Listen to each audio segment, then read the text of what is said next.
我躺在手术台上，头顶的无影灯白得刺眼。3个月的身孕是我和顾墨尘5年婚姻里唯一的意外。可就在1小时前，我的丈夫还在另一个女人身边，以为我乖乖待在别墅里养胎。他不知道，我早已签好了离婚协议，买好了逃离的机票。麻醉剂缓缓注入血管，我摸着平坦的小腹，在心里说：宝宝，对不起，妈妈不能让你出生在一个没有爱的牢笼里。这辈子，我和顾墨尘必须两清。我和顾墨尘的婚姻就是一场彻头彻尾的笑话。5年前，我穿着昂贵的定制婚纱，在顾家老宅那个金碧辉煌的宴会厅里，独自面对200多位宾客。顾墨尘迟到了整整3个小时，等到他出现时，满身酒气，眼神涣散。他在司仪的催促下，敷衍地给我戴上戒指，然后就在众目睽睽之下，一头栽倒在香槟塔旁。那是我人生中最难堪的一天。全世界都知道，顾墨尘心里藏着另一个女人林雅，她的白月光，她的青梅竹马，她18岁时在日记本里写要守护一生的女孩。结婚那天晚上，我被佣人扶进新房，顾墨尘躺在那张2米宽的婚床上，嘴里不停地喊着：雅雅，别走！我坐在床边的地毯上，看着这个我法律意义上的丈夫，心里一片冰凉。但我没哭，因为从嫁进来的第一天起，我就知道自己是什么位置，一个替身，一个摆设，一个顾家用来维持体面的工具。顾家规森严，老爷子临死前留下遗嘱，顾氏子孙婚姻一旦缔结，只允许丧偶，不允许离婚。这条家规像一道无形的枷锁，锁住了我，也锁住了顾墨尘。所以当我看清自己的处境后，我就学会了沉默。我扮演着完美的顾太太，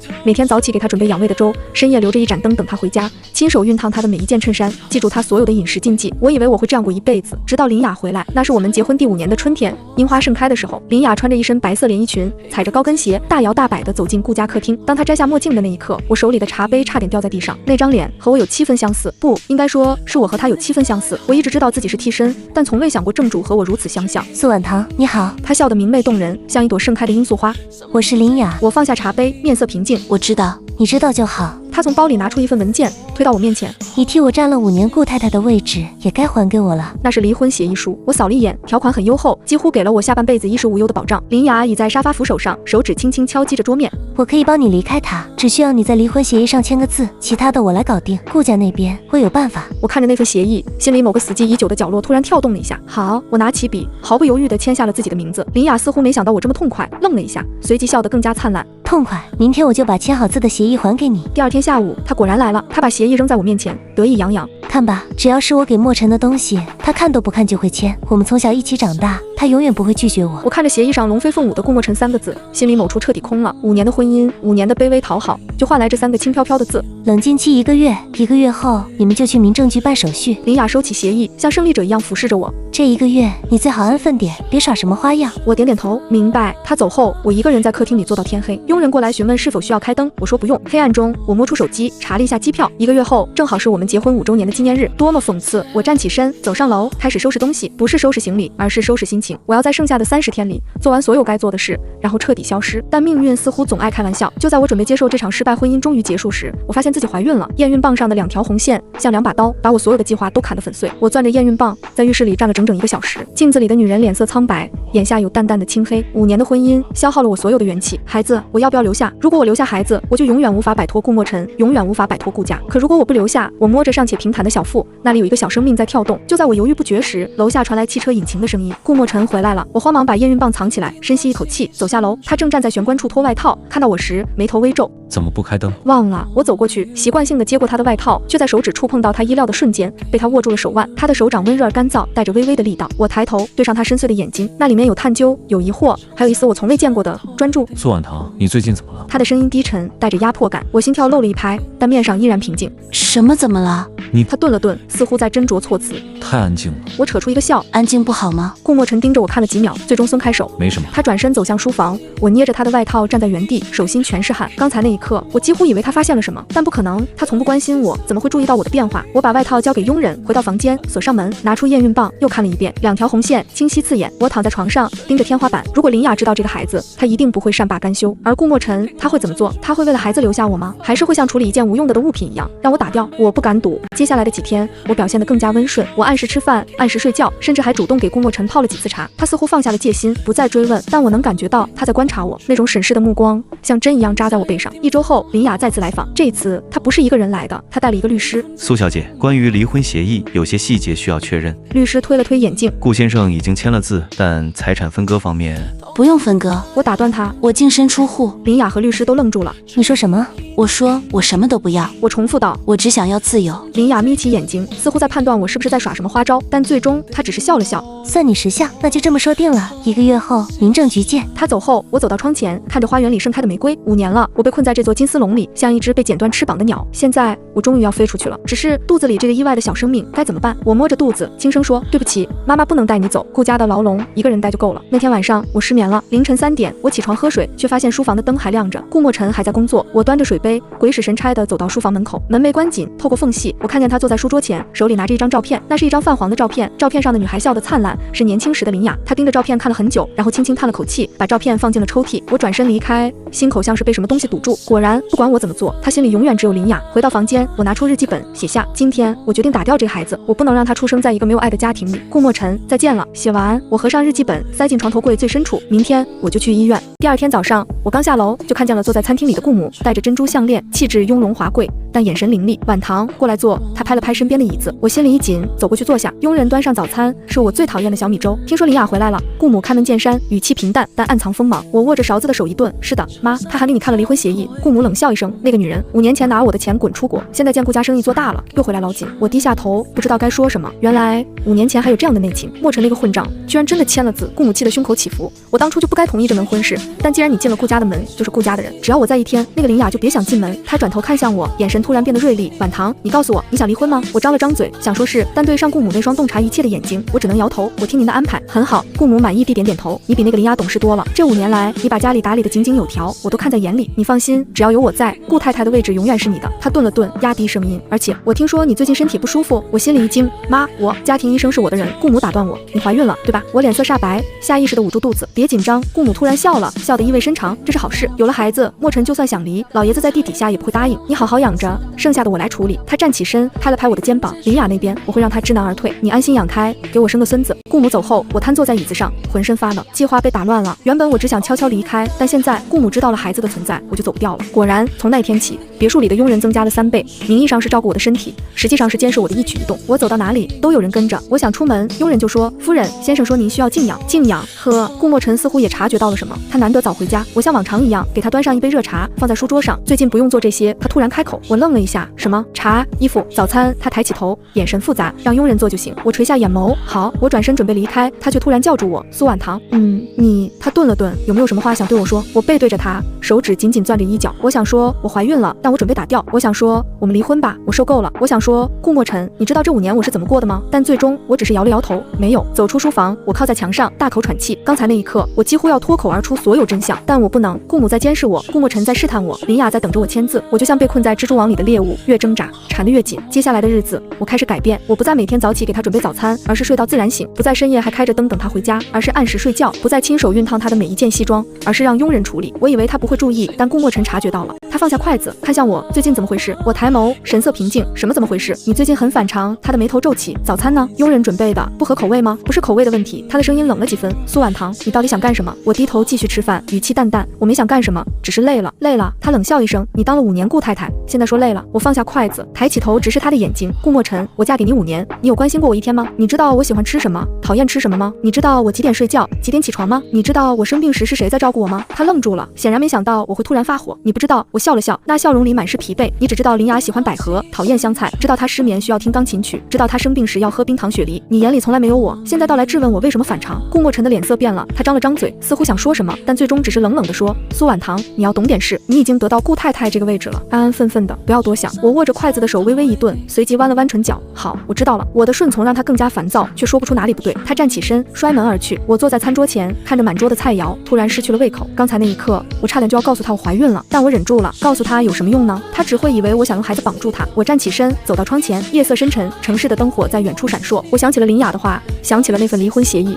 想起了肚子里那个无辜的小生命。我摸了摸肚子，轻声说：“宝宝，妈妈一定会带你离开这里，哪怕付出任何代价。”日子不咸不淡的过着，转眼就到了顾家家宴这天。顾家的家宴每月一次，是顾母定下的规矩，所有顾家人必须参加，这是展示家族和睦、巩固地位的重要场合。我穿着得体的香槟色礼服，化着精致的妆，站在顾墨尘身边，尽职尽责地扮演着顾太太的角色。顾墨尘穿着黑色西装，面容冷峻，帅气逼人。我们站在一起，看起来确实是一对璧人。宾客们觥筹交错，都在夸赞我们郎才女貌。顾总好福气啊，太太这么漂亮，还这么贤惠。是啊，听说顾太太把家里打理得井井有条，真是难得。顾墨尘面上带着淡淡的笑，手却始终没有碰过我。我早已习惯，这5年来，我们从不在人前做亲密的举止，他甚至很少正眼看我。就在这时，门口传来一阵骚动，我转头看去，只见林雅穿着一袭白裙款款而来，笑容明媚动人，像一颗耀眼的星星。她身边跟着几个圈内名媛，众星捧月般走进大厅。顾墨尘的目光瞬间被吸引过去，眼底闪过一丝柔和，那是一种我从未见过的温柔，像是冰雪初融，春回大地。他大步朝林雅走去，顾母脸色骤变，低声呵斥：“谁让他来的？”我站在原地，看见顾墨尘亲昵地揽过林雅的肩膀，在她耳边说着什么。林雅娇笑着，目光却越过顾墨尘的肩膀，得意地看了我一眼。顾母便知道了答案，她的脸色铁青，气得发抖，却碍于宾客在场不好发作，只能狠狠瞪了顾墨尘一眼，拂袖而去。我站在原地，看着两人并肩走向人群，周围的宾客开始窃窃私语，目光在我和林雅之间来回打量。那不是林家的大小姐吗？听说她和顾总以前……嘘，小声点，顾太太还在呢。你看他们长得好像啊，原来顾太太是替身啊。那些话语像针一样扎进我的耳朵，我垂下眼眸，嘴角的笑意渐渐淡去，脑海里浮现出这些年的点点滴滴。我费尽心思讨好她，换来的不过是一句安分守己，而林雅只需要出现，就能让她眼里再容不下旁人。我轻轻叹了口气，转身走向泳池边的休息区，那里人少安静，适合我整理情绪。我静静地站在那里，任由晚风拂过脸颊，试图让自己冷静下来。婉堂姐，你一个人在这里啊？身后传来熟悉的声音。我回头看见林雅提着裙摆走过来，脸上带着关切的笑，那笑容假的让我想吐。她走到我身边，压低声音，语气里带着几分得意：“婉堂姐，你放心，等冷静期一过，我会好好照顾墨尘的。这些年你也辛苦了，以后就不用再委屈自己了。”她说着，目光扫过我的脸，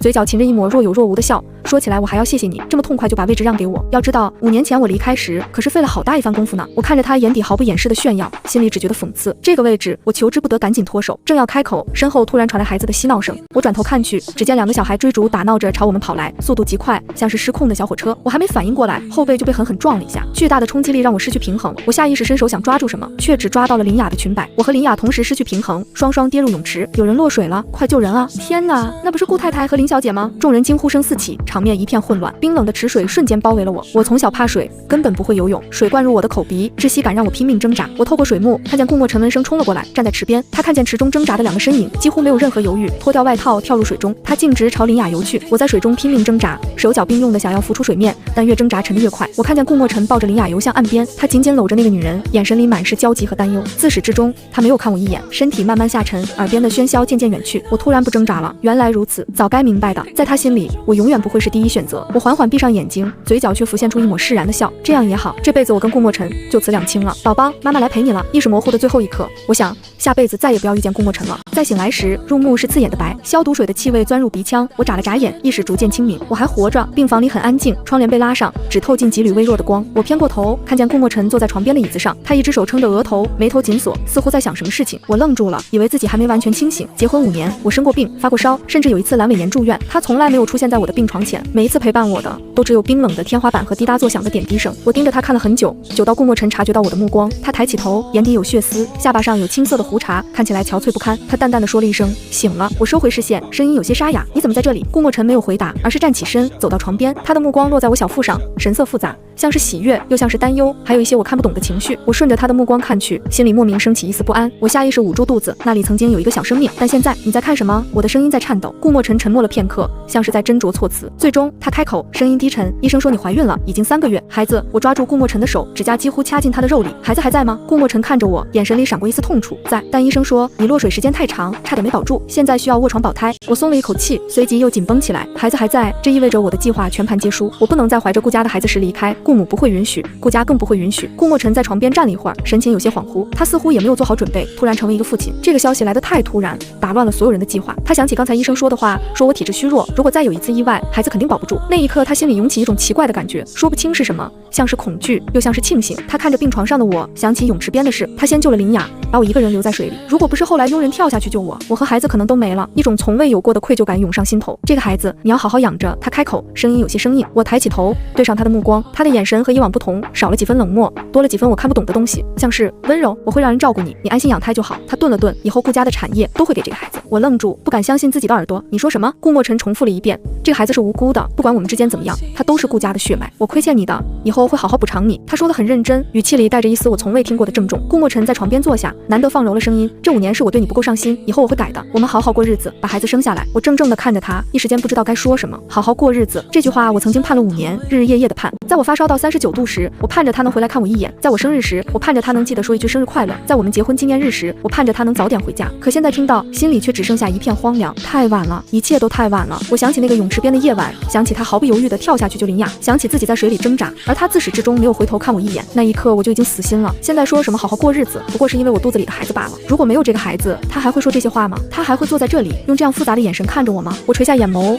嘴角不自觉地泛起一丝苦涩的笑，那笑容里带着几分厌倦，几分疲惫，还有几分我自己都没察觉的厌烦。顾墨尘看在眼里，眉头微微皱起，他敏锐地捕捉到了我眼底那一闪而过的情绪，那不是惊喜，不是感动，甚至不是冷漠，而是厌烦。他的妻子对他说的话感到厌烦。顾墨尘心里涌起一种奇怪的感觉，像是被什么东西堵住了。他从来没有在我脸上看到过这种表情。这5年来，我一直是温顺的，安静的，从不抱怨，从不争吵。他以为我会一直这样等着他，无论他做什么，我都会在原地。可现在我眼底的那一丝厌烦，让他突然意识到，也许有什么东西已经变了。你在想什么？他开口，声音有些紧绷。我回过神来，迅速收敛了表情，没什么，只是有些累了。顾墨尘盯着我看了半晌，没有追问，但他心里却莫名的不安起来。他总觉得我在想什么脱离了他计划与掌控的事，那种感觉很奇怪，像是我随时都会消失一样。你好好休息，我让人守着你。他站起身，我抬起头看向他，守着我做什么？你刚出事，身体还没恢复。我不放心，他说的理所当然，但我从他眼底看到了一丝警惕。我心里一沉，知道自己刚才的表情被他看出了端倪。我不动声色地点了点头，好。顾墨尘走后，我躺在病床上，盯着天花板，孩子还在，这意味着我必须重新计划。我不能带着顾家的孩子离开，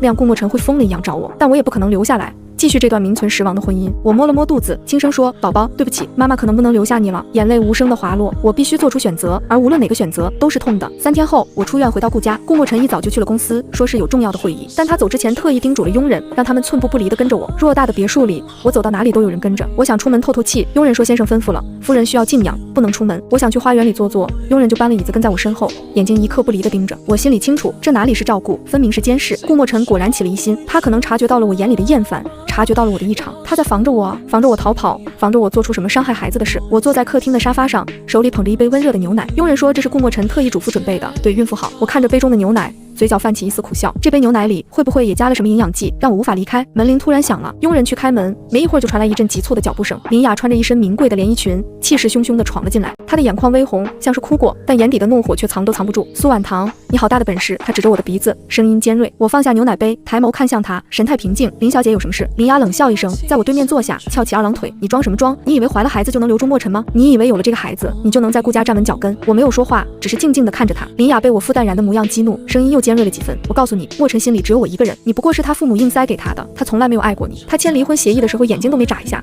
你觉得他会在乎你肚子里的孽种？够了！我打断他，声音依然平静。林小姐，如果你是来吵架的，请回吧，我累了。林雅一愣，没想到我会这么冷静。她原本准备好的一肚子话，突然不知道该怎么说了。那孩子你打算怎么办？她试探着问。我看着她，突然笑了。你觉得呢？林雅眯起眼睛，你不会是想用这孩子赖着不走吧？我面色依然平静，声音淡淡的。顾墨尘一直派人盯着我，我找不到机会出门。离婚协议已经签了，冷静期也过了大半，你觉得我能做什么？林雅审视着我，似乎在判断我话里的真假。我继续说道，你想让我离开，就想办法把它支开，只要给我半天时间，我就能消失得干干净净，这辈子都不会再出现在你们面前。林雅瞪大了眼睛，没想到我会主动提出这样的要求。她犹豫了很久，最终点了点头。好，我会想办法的，但你最好别耍花样，否则怎样？我打断她，否则你就告诉顾墨尘我想逃跑。林小姐，你大可以去说，看看他是信你这个白月光，还是信我这个怀着他孩子的顾太太。林雅的脸色变了变，最终冷哼一声，算你识相。她站起身，走到门口又停下脚步，回头看向我，你忍了这么多年都忍过来了，为什么现在如此坚决？你明明可以靠着这个孩子保住位置，为什么非要离开？我许久没说话，林雅等了一会儿，见我不回答，便转身准备离开。就在她快要迈出门的时候，我的声音才轻轻传来，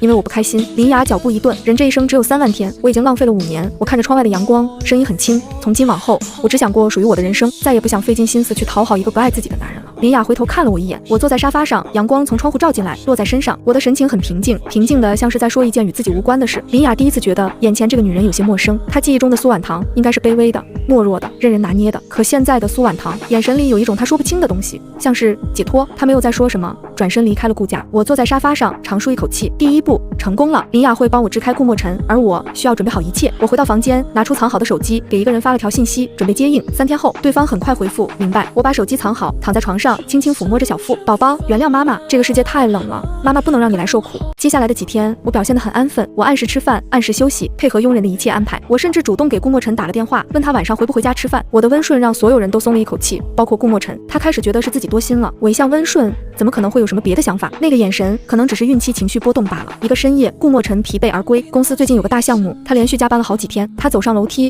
正要推开我的房门，手里还拿着一个盒子，里面是我最喜欢的那个牌子的糕点。手机突然响了起来，他皱着眉头掏出手机，看了一眼来电显示是林雅。他按下接听键，电话那头传来林雅带着哭腔的声音：墨尘，我的前夫又来骚扰我了，他在砸门，我好害怕。他还说知道我和你的关系，要杀了我。话音未落，电话那头传来一声巨响，随即通话被猛地挂断。顾墨尘脸色骤变，再也顾不上我。他转身下楼，叫上别墅的保镖，驱车赶往林雅的公寓。而就在他离开之后，我的房门悄悄打开了。我穿上风衣，拖着早已收拾好的小型行李箱，趁着夜色从后门溜了出去。那里没有监控，是我观察了很久的死角。早已等候在外的出租车载着我消失在夜幕中，司机是我提前联系好的，不会留下任何记录。顾墨尘赶到公寓时，走廊里空无一人。他闯进门，一眼就看到了缩在角落里瑟瑟发抖的林雅。看见他来，林雅立马扑进他的怀里。墨尘，你终于来了，我好害怕。顾墨尘轻轻拍着他的背，语气温柔，没事了，坏人已经走了，我在这里。林雅抱着他的腰，声音哽咽不止，看起来楚楚可怜。顾墨尘哄了他很久，才让林雅平复了心情。他抬腕看了看时间，已是凌晨2点。突然想起怀着孕的我，不知为何，他心里莫名有些慌乱。将人送到床上后，他起身准备离开。雅雅，你好好休息，我先回去看看晚堂。林雅一把拉住他的手，眼眶又泛起泪意。墨尘，他说不定什么时候就会再回来，我好怕，你能不能留下来陪我一夜，就一夜，好不好？顾墨尘起初还有些犹豫，但耐不住他一直撒娇哭诉，只好先把保镖派回去守着我。他拨通了我的电话，响了很久才接通。晚堂，雅雅这边出了点事，为了安全起见，我要留下来陪她，过几天回来。电话那头沉默了片刻，然后传来我平静的声音，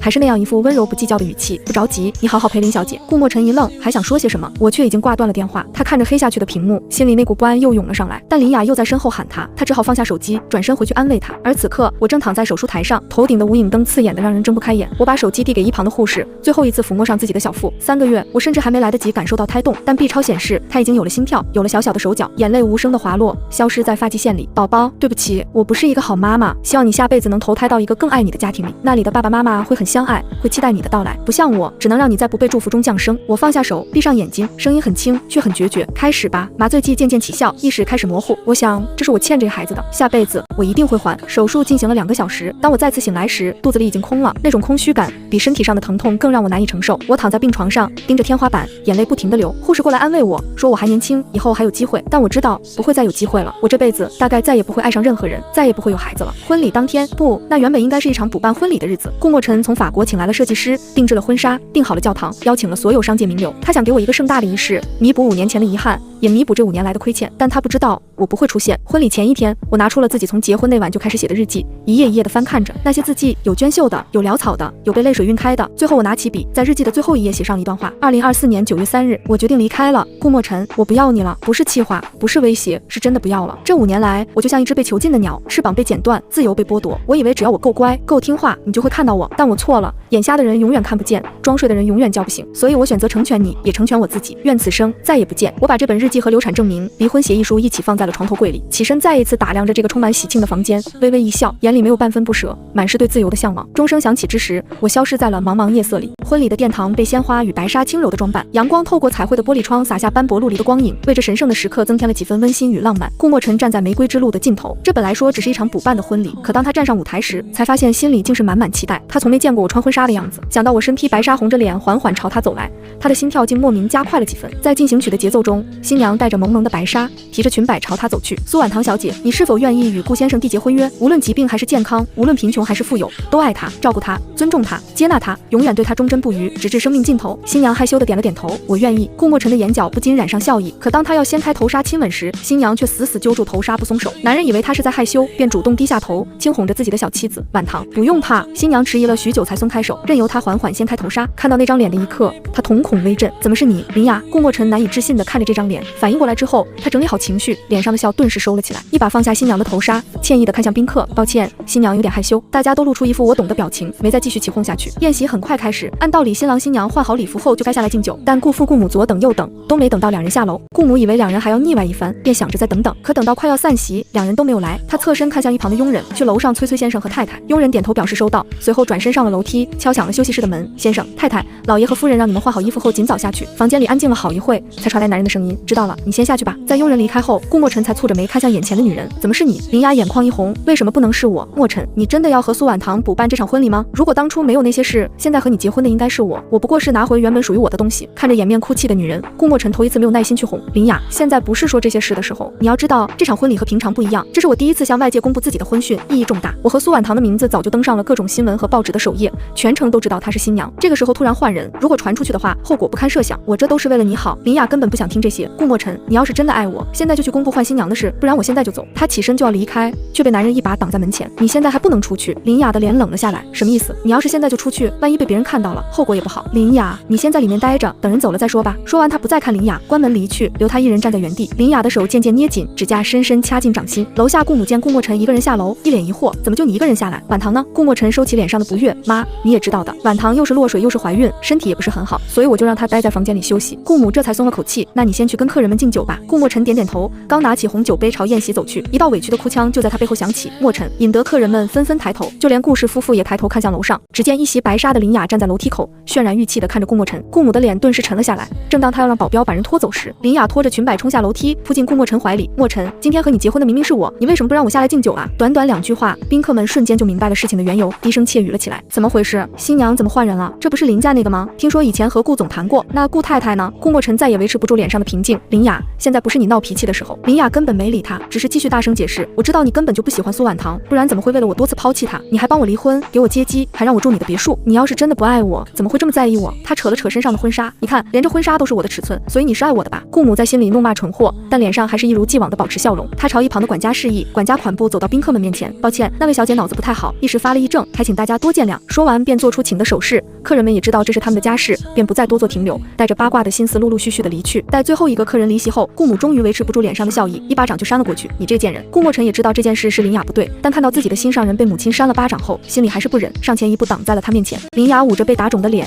眼泪扑扑簌簌的滑落。墨尘，我知道这么做是我不好，我是太爱你了，所以才会。话还没说完，他又低头呜咽的哭了起来，这副模样越发惹得他心疼。顾墨尘将人揽进怀里，好了，我没有要怪你的意思。顾母忍住要翻白眼的冲动，冷声开口，我不管你到底是什么心思，但你千不该万不该，不该破坏别人的婚礼。林雅脸色一白，从顾墨尘的怀里探出头，带着哭腔喊了一句阿姨，别叫我阿姨。就在顾墨尘安慰林雅的时候，管家将手机页面递到了顾母的手中。当看到上面的新闻题目后，顾母在顾不得矜持，一把将她从男人怀里拽出，狠狠又是一巴掌。林雅，你个贱人，当初拿了我的钱出国后，你就说好不回来的，结果5年不到，你又勾搭上我儿子，做了这么多恶心的事，你存心不想让我们好过是吧？顾墨尘抓到顾母话里的关键词，诧异的看向怀里的人，你拿我妈的什么钱？林雅连忙否认，墨尘，我没有拿过钱。顾母懒得理他，一把将手机递到他面前，看看这个贱人干了什么好事。当看到新闻标题后，顾墨尘不可置信的抬头看向他。微博热搜上赫然弹出了好几条有关顾家换新娘的热搜，顾氏集团总裁婚礼现场换新娘，井号顾墨尘林雅旧情复燃，井号顾太太疑似被抛弃，井号。除了林雅以外，顾母再也想不出还会有谁这么干。林雅一脸心虚，在下楼之前，怕顾墨尘不承认是和他结的婚，他便提前将这些事发给了狗仔，让他们到微博上买几个热搜，这样顾家为了颜面，也只能认他这个新娘。可现实却并没有像他想的方向那样去走。顾墨尘重新看向眼前的女人，头一次觉得她如此陌生。林雅慌张地拉住他的手，眼睛里满是忐忑和不安。墨尘，你听我解释，我不想这么做的，我只是太爱你了，所以才会。顾母甩了甩酸痛的手，坐回沙发上。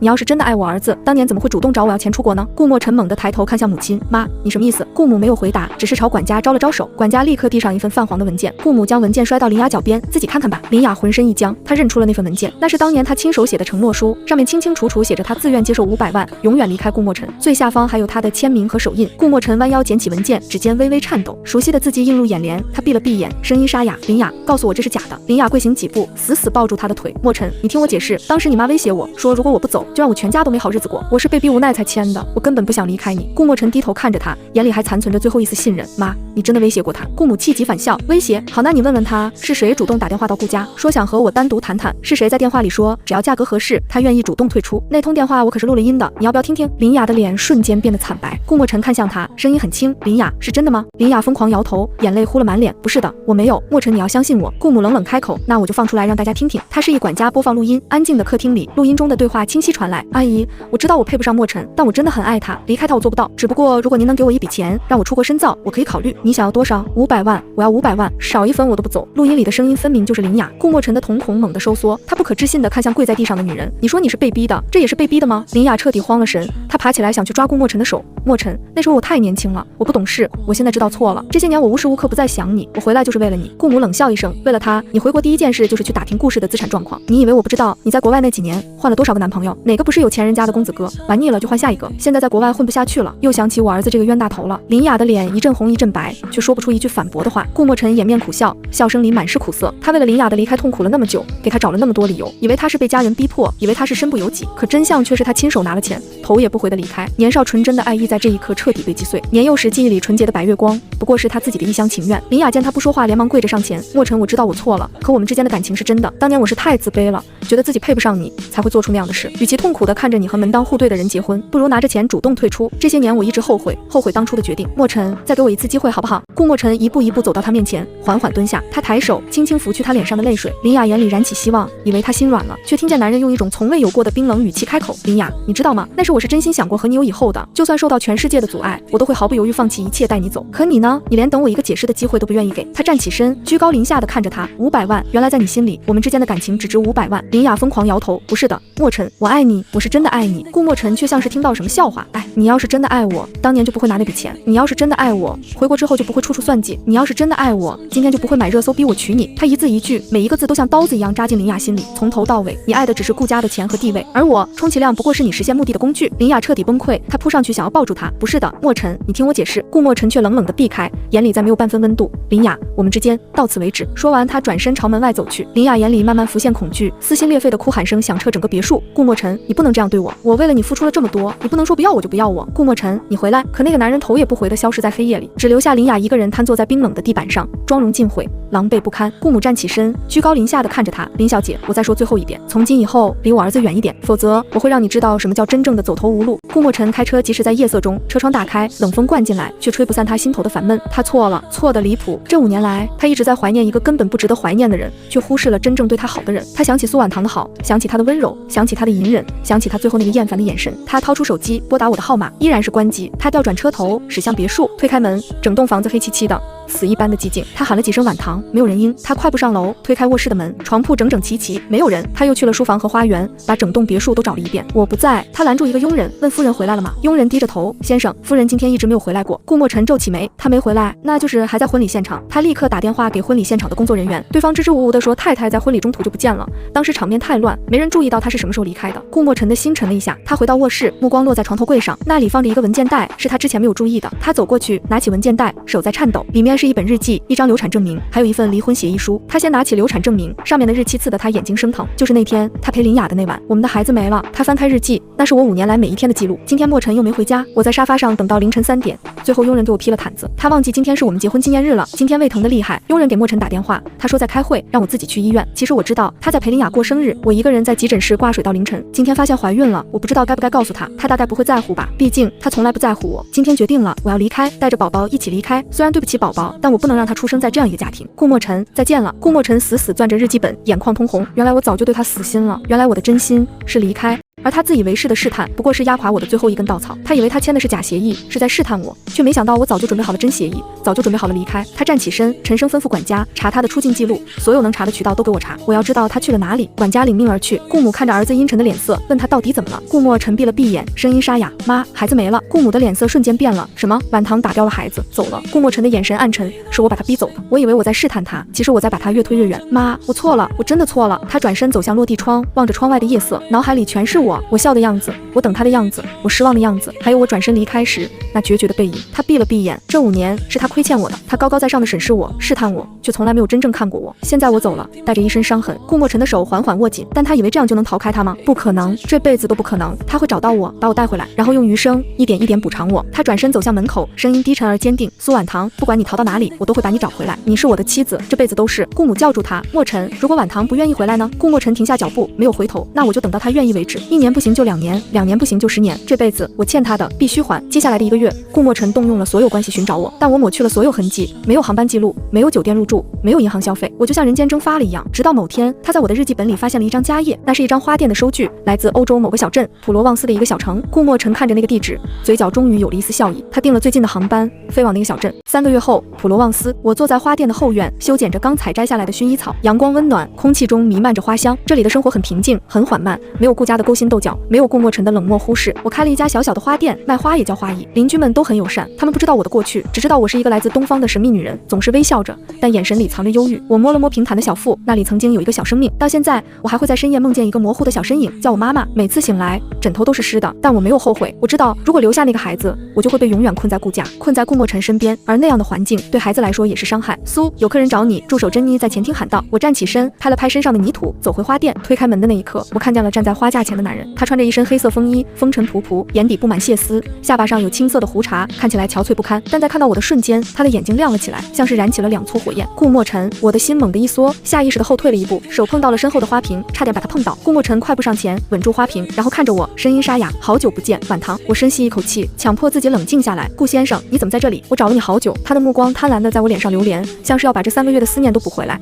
3个月，我去了7个国家，23个城市，我终于找到你了。那你现在找到了？我绕开他，走到柜台后面，可以走了。顾墨尘却没有动，他走到柜台前，双手撑在桌面上，凑近我，晚堂，跟我回去。我抬起头，直视他的眼睛，眼里没有半分波澜。顾先生，我们已经离婚了。顾墨尘轻轻勾了勾唇，但那笑容里满是苦涩。离婚？我又没签字，你怎么离？我淡淡看着他，你当着所有人的面签的字，协议书我也留在床头柜了。顾先生不会忘了吧？顾墨尘沉默了一瞬，缓步走近，那份协议书是假的。我微微一怔，顾墨尘停在我面前，居高临下的看着我，眼神里满是懊悔。我签的那份是我事先准备好的假协议，格式一样，内容不同。真正的离婚协议我根本没碰过。我愣在原地，顾墨尘的声音低了下去，带着几分晦涩。5年了，你从来不跟我吵，不跟我闹，我分不清你是真的在乎我，还是只是在履行义务。所以我想试探你，我想看看，如果我同意离婚，你会是什么反应？会不会哭？会不会闹？会不会求我留下？他顿了顿，眼底闪过一丝痛楚。后来你落水住院，医生说孩子差点没了，那一刻我怕极了，我就想着不再试了，好好跟你过日子。补办婚礼是想弥补你，没想到会变成这样。我却笑了，笑容很淡，却带着说不出的讽刺。没想到什么？没想到我会走。我抬起头，直视他的眼睛。顾墨尘，5年了，你高高在上的试探我，审视我，却从来没有想过好好看看我。你想看我的真心，你看到了，我的真心就是离开你。我说完，转身就要走进里间。顾墨尘一把抓住我的手腕，晚堂，我知道错了，给我一个机会。我低头看着他握住自己的手，轻轻挣开。顾先生，5年的机会还不够吗？我的声音很平静，听不出任何情绪。我说我累了，请你离开，我要做生意了。说完，我头也不回地走进里间，关上门，靠着门，我滑坐在地上，心跳得厉害。我以为我已经彻底放下了，但看到他出现的那一刻，我发现自己还是会痛，还是会动摇。但这一次，我不会再心软了。第二天一早，我推开门，发现隔壁的公寓门开着，我心里一沉，有种不好的预感。我下意识看了一眼，顾墨尘正站在门口，手里端着一杯咖啡，穿着休闲的家居服，看起来像是刚睡醒。看见我出来，他微微扬了扬唇，跟我道了声早安，语气自然的就像我们是多年的邻居。我脚步一顿，皱起眉，你怎么在这？换个地方住放松一下。他靠在门框上，眼里带着笑意，以后我们就是邻居了，请多关照。苏小姐，我深吸一口气，没有理他，径自下楼。顾墨尘也不恼，慢悠悠的跟在我身后。我走到楼下，发现自己的车旁边停着一辆黑色的宾利，车牌号是顾家的。顾墨尘走过去，拉开副驾驶的门，上车，我送你去店里。不用了，顾先生，我冷冷的拒绝，我自己有车。我绕过他，打开自己的车门。顾墨尘也不勉强，只是说，那我跟着你，这里路不熟，我怕你迷路。我懒得理他，发动车子离开。后视镜里，那辆黑色宾利果然跟了上来，保持着不远不近的距离。我到了花店，顾墨尘的车就停在对面。我下班，他的车还在。我去超市买东西，他就在超市门口等着，手里还提着一袋我刚放进购物车的水果。我回到公寓，发现门口放着一袋东西，打开一看，是我爱吃的中式点心，还有一束新鲜的薰衣草，还有一张纸条，知道你不想见我，东西放门口，记得吃。墨尘，我看着那张纸条，沉默了很久。最后，我把东西拿进了屋里，但没有吃，也没有收花，只是把纸条揉成一团扔进了垃圾桶。接下来的日子，顾墨尘每天都会出现在我的生活里。早上我出门，他会准时站在隔壁门口，有时候手里端着咖啡，有时候拿着早餐。我不接，他就放在我门口，附上一张便签，今天天气凉，记得加衣，或者你胃不好，早餐一定要吃。晚上我回来，门口总会有一袋东西，有时候是水果，有时候是我喜欢的书，有时候是一束花。便签上的字越来越长，从简单的问候到讲述他今天做了什么，看到了什么，想到了什么。我从来不当面收，但每次都会在他离开后拿进去。我把花和书都留下了，但食物都原封不动地放在门口，第二天就会消失。我知道他拿走了。顾墨尘知道我在慢慢软化，但他不急，他有的是耐心。他开始学习如何经营花店，每天下午他都会来我的店里，笨拙地帮忙修剪花枝，包装花束。他总是把玫瑰的刺扎到手上，把包装纸折得乱七八糟，把丝带系成一团乱麻。我让他别来添乱，他却不肯放手，说他要学。你一个总裁，学这些做什么？我终于忍不住问。他看着我，眼神认真，因为你在做，我想了解你的生活，想参与你的每一天。我别过脸，不让他看到我泛红的眼眶，随你便，弄坏了要赔钱。好，我赔。他笑了，笑得像个得到糖果的孩子。晚上打烊时，他会坚持送我回家，我不肯上车，他就跟在我身后走，保持着3步的距离。路灯把2个人的影子拉得很长，有时候重叠在一起，有时候分开。晚堂，他突然开口，今天的夕阳很美。我没有回头，但放慢了脚步，让我想起我们结婚那天。他继续说，声音很轻，其实那天我并不是完全醉的，我看到你穿着婚纱的样子很美，但我那时候太蠢，太自以为是，以为林雅才是我的真爱，我伤害了你，对不起。我停下脚步，转过身看着他，他的眼里有泪光在路灯下闪烁。顾墨尘，我开口，声音有些哽咽，有些伤害。不是一句对不起就能抹平的。我知道他走近一步，所以我不求你马上原谅我，我只求你给我一个机会，让我证明我真的改了，让我用余生来赎罪，好吗？我看着他久久没有说话，最终我只是叹了口气，很晚了，回去吧。我没有说同意，也没有说不同意，但那天晚上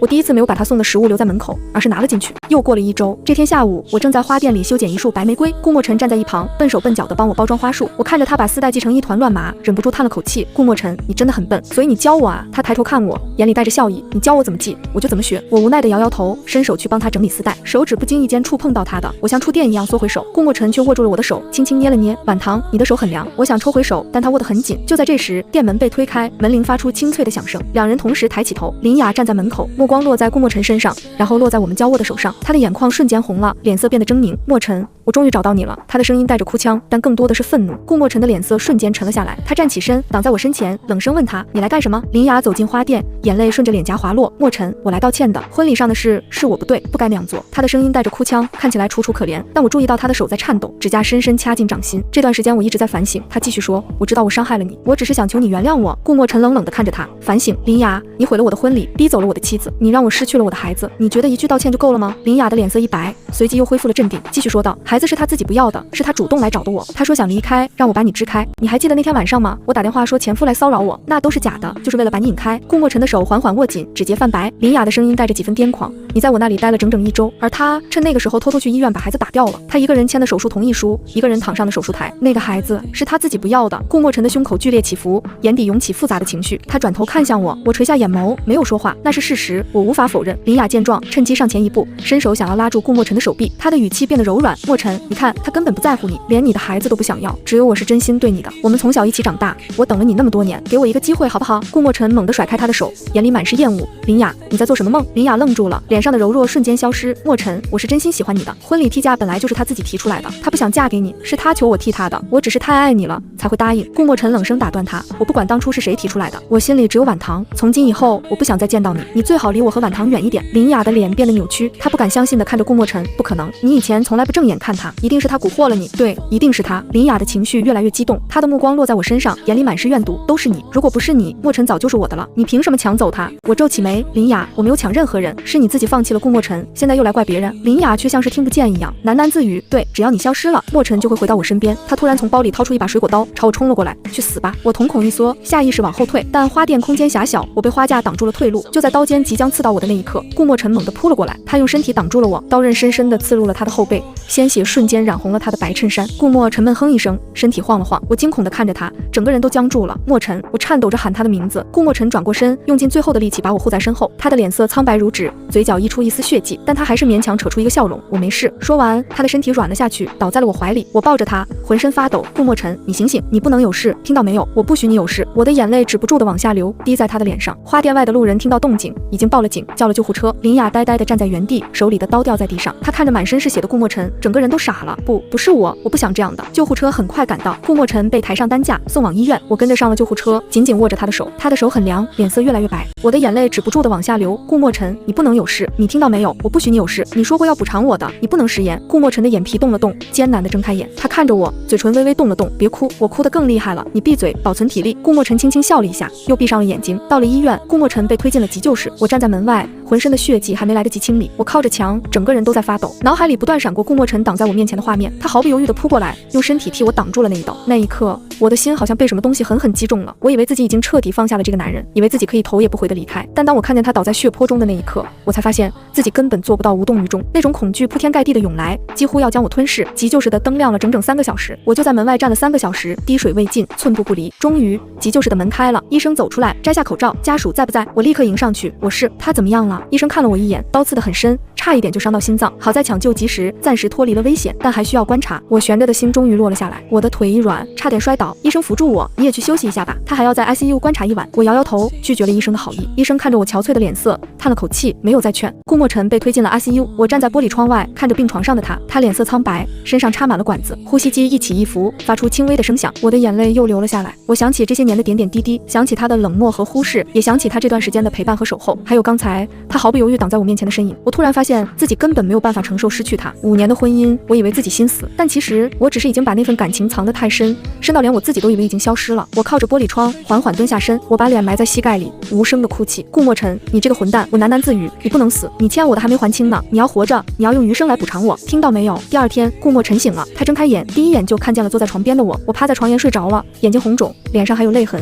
手里还紧紧攥着他的手。顾墨尘看着我，眼神柔和了下来，他想抬手摸摸我的脸，但一动就牵扯到伤口，疼得他倒吸一口凉气。这一动惊醒了我，我猛地抬起头，看见他醒了，眼眶又红了。你醒了，疼不疼？顾墨尘看着我红肿的眼睛，声音沙哑。你哭了？我别开脸，不想让他看见自己的狼狈。没有。顾墨尘轻轻笑了一声，牵动了伤口，又皱起眉，眼睛都肿成这样了，还说没有。我想去叫医生，他拉住我的手，别走，我去叫医生。晚唐，他握紧我的手，留下来陪我。我看着他苍白的脸色，心软了。我坐回床边，伸手摸了摸他的额头，没发烧，很好。顾墨尘看着我，认真的说道：晚唐，谢谢你陪着我。我的心微微一动，我沉默了很久，才开口：你为什么要挡那一刀？顾墨尘看着我，眼神温柔，因为你是我老婆，保护你是我应该做的。我的眼泪又涌了上来。你知不知道自己差点就死了？你知不知道如果那一刀再偏一点，你就……我说不下去了。顾墨尘伸出手，轻轻擦掉我脸上的泪，没死成，还能继续烦你。我被他气笑了，都什么时候了，还有心情开玩笑？顾墨尘握住我的手，认真的看着我。晚唐，我知道这些年是我对不起你，我伤害了你，让你失望了，但我是真的想弥补你，能不能给我一个机会？我看着他真诚的眼神，心里的防线一点一点崩塌。我想起他这段时间的付出，每天早上的咖啡和早餐，每天晚上门口的水果和甜点，下雨天的伞，加班后的奶茶，还有刚才他用身体替我挡下的那一刀。我知道他是真的在努力，我也知道我心里从来没有真正放下过他。我沉默了很久，终于我轻轻唤了他的名字，顾墨尘，我在。如果你再伤害我一次，我看着他，声音很清淡很坚定，我绝对不会原谅你，我会消失的比这次更彻底，让你永远找不到我。顾墨尘愣了一下，随即眼里迸发出惊喜的光芒。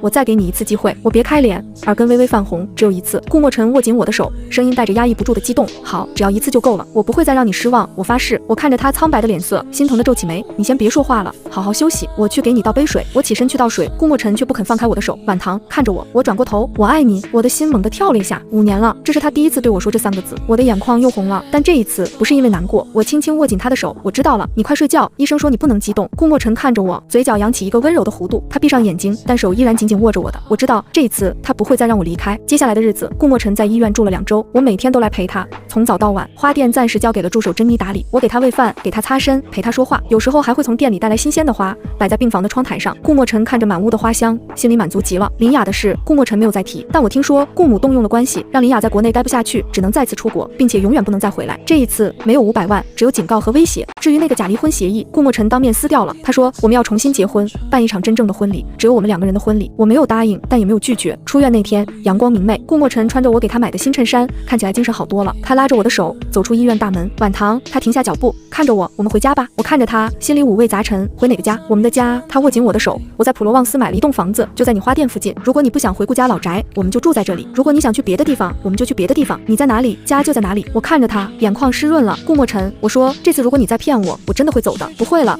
他把我拉进怀里，轻轻抱住我。这辈子我只要你，再也不会有别人，再也不会有试探，再也不会有伤害。我发誓。我靠在他的胸口，听着他有力的心跳，终于放下了所有的防备。好，我轻声说，我们回家。阳光洒在我们身上，温暖而明亮。顾墨尘牵着我的手走向停车场。我知道这一次他不会再让我离开，而我也愿意再相信他一次，因为我心里一直都有他的位置，从未改变。